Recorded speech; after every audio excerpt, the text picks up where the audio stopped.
In this video, I'm going to show you how you can install O&O AppBuster app program on your Windows computer. By installing O&O AppBuster, you'll be able to get rid of all the trash on your computer to make it run smoothly. If you find this video helpful, please like and subscribe to this channel.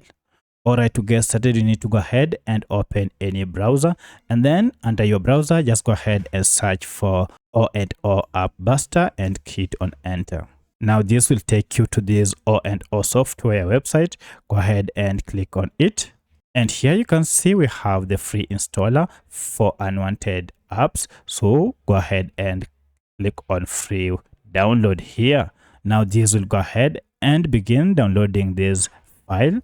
And once the file is done, now go ahead and click on the folder, and you can see the app is here. So to install this, you need to go ahead and double click on the file, and mine is under download. So I'll click on it, accept, and then this will go ahead and begin searching for your apps on your computer directly. As you can see, we have this number of apps found. This is a great tool to remove unwanted or even hidden apps on your computer that are malicious or even not in use.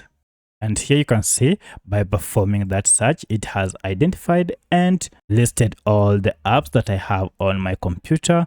And you can see it has even recommended those apps that should be removed, which are not in use or are not helpful on my computer. So that's how you can install and also use O&O AppBuster on your Windows computer. If you have any other question, kindly let me know in the comment section. Otherwise, thanks for watching, and let's meet in the next video.